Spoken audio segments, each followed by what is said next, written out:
Hello, and welcome to WMLT News. I'm Richard Babbage.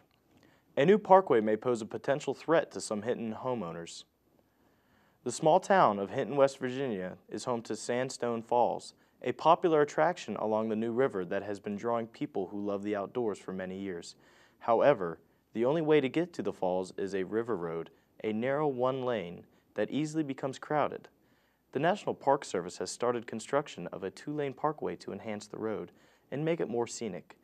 This, however, is not as exciting to residents as it will be for visitors. Residents of River Road are worried about the impending possibility of having to sell their land to the Park Service. Many homes, as well as a campground, have been bought by the Park Service along the road, but only by willing sellers. At this time, all construction is focused on the first section of the road and will be required no one to move. However, the future plans of the road are still being decided and many homeowners are unsure of how to react. This semester, Concord University students switched from their old campus IDs to newer, more versatile ID cards. WMLT's Dalton Paul has the details. With the start of the spring semester, Concord University students will be encountering many changes. One of them will be receiving new university ID cards. They are being upgraded to Blackboard 1 cards and hold many advantages for students over the previous IDs. I spoke with Anna Hardy, Student Activities Director, about the upgrade. The new card will be called the Concord Cash Card, and it has several different advantages on the card. I know that you will be able to receive your financial aid refund on the card. That gives you several different options. There's going to be an ATM on campus where you could withdraw your money. You could also withdraw your money with no fee charged at a Walmart. Up to $9,999 you can withdraw. You can also use it, you'll be able to use it for the Aramark Food Services and for the library. You will also be able to use the Concord Cash Card to deposit your student paycheck. It works as a prepaid debit card, so there are no possibilities of overdraft fees. With so many new features on the Concord Cash Card, I was curious to see how students felt about the new ID. How do you feel about the new Concord ID cards we're getting this semester? I didn't know we was getting new ID cards. I think that'd be a lot more convenient for the students here. You know, you're kind of combining everything into one instead of, having to do everything separately. And these ID cards are kind of, they're not really versatile. They only really do one thing. You have your flex dollars and your lunch dollars on them. You can go eat in the caf. But if you can take this card and go to Walmart and go eat in the caf or at Subway, it's a lot easier. Kind of kill two birds with one stone. While many things will change on the ID, one thing will always stay the same. Students will continue to eat. From Athens, West Virginia, this has been Dalton Paul reporting. Tuesday marked the 200th birthday of Charles Dickens. He was the first global celebrity author and chronicler of world inequality. Events were held in Portsmouth, southern New England, where Dickens was born. Flowers and wreaths were placed on the writer's grave in the Poet's Corner, where Dickens rested with other national literary icons. Biographer Claire Tomalin said that, quote, "You only have to look around our society and everything he wrote about in the 1840s is still relevant," end quote. Prince Charles and his wife Camilla, along with other high figures, arrived at the memorial service Tuesday in London's Westminster Abbey to pay their respects to the literary icon. Now with Concord Sports, here's Brett Dodrill. Thanks, Richard. Last Sunday, the biggest sporting event in America, the Super Bowl, was played at Lucas Oil Field in Indianapolis. The New England Patriots faced off against the New York Giants in only the third Super Bowl rematch in NFL history. This classic battle of high-powered offense versus ferocious defense proves yet again that defense does indeed win championships.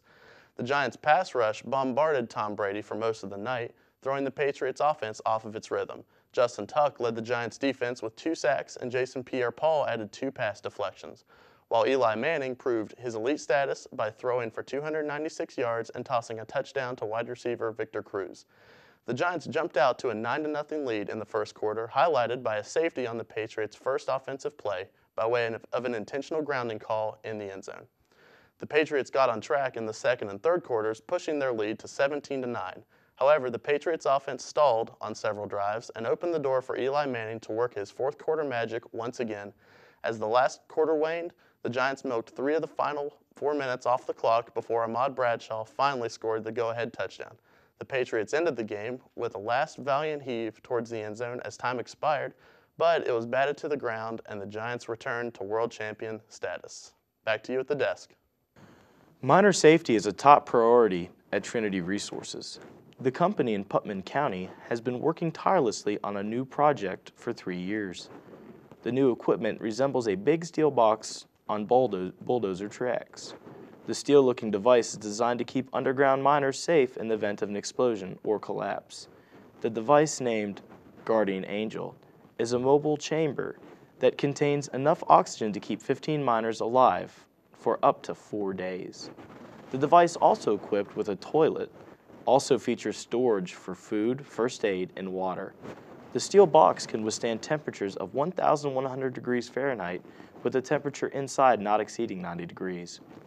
The chamber meets all of the 2018 federal regulations, and the company is ready to start taking orders for the chambers. The new device was unveiled at the West Virginia Mining Symposium in Charleston. The 2012 halftime show once again was the talk of the game. British singer MIA made a rude gesture along with an expletive during Madonna's new single. The singer flashed her middle finger, followed by saying the expletive, which more than 100 million viewers of the biggest TV event of the year witnessed. NBC spokesman said, quote, "The obscene gesture in the performance was completely inappropriate, very disappointing, and we apologize to our fans," end quote. The halftime show also included CeeLo Green and Nicki Minaj, who accompanied Madonna in her performance.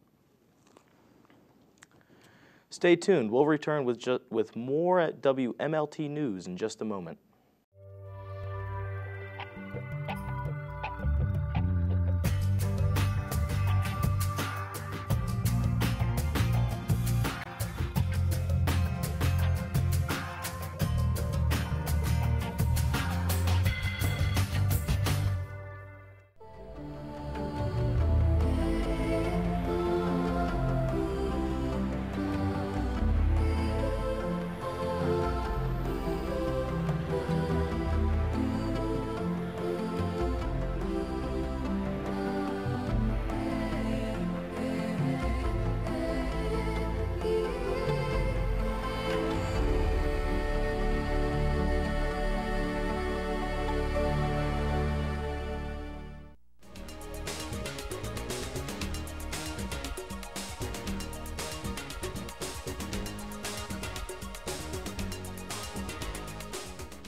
Welcome back to WMLT News.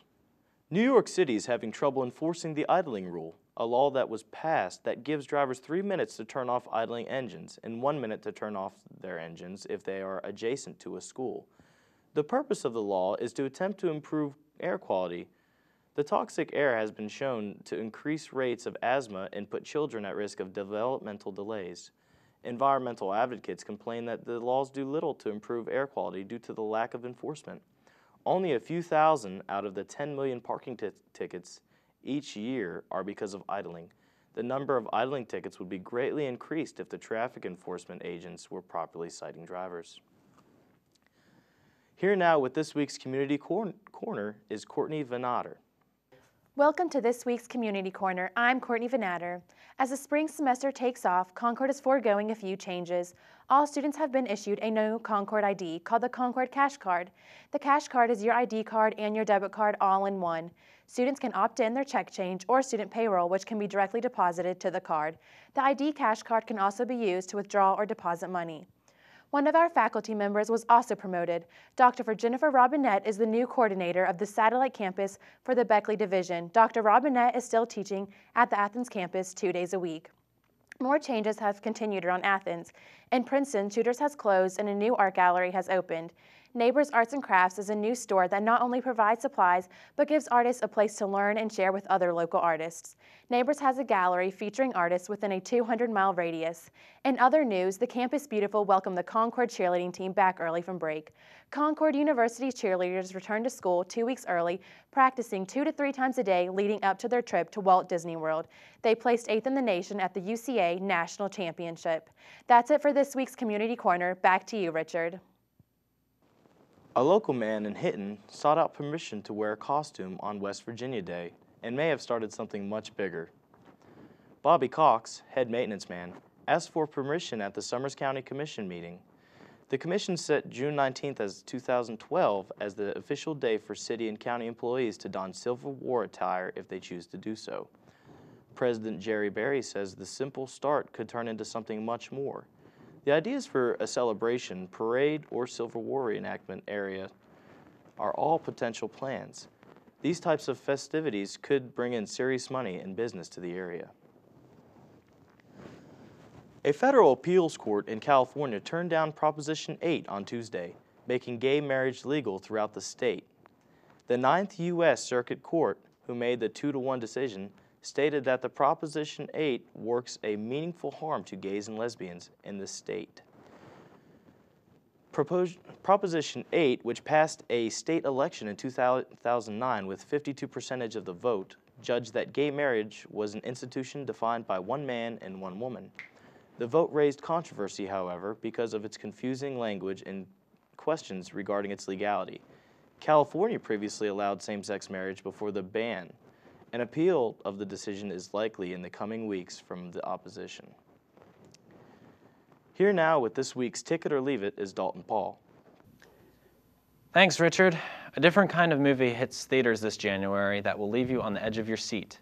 Underworld Awakening in 3D continued the vampire adventures of previous movies with breathtaking special effects and a daring storyline. Celine, played by Kate Beckinsale, is a vampire who finds herself escaping a grisly imprisonment, but she soon finds herself in more trouble than she bargains for. It's a sci-fi flick that will leave you wanting more, but be advised, this R-rated action movie is full of gore. Another movie that leaves its audience satisfied was one of the most feel-good movies of the season.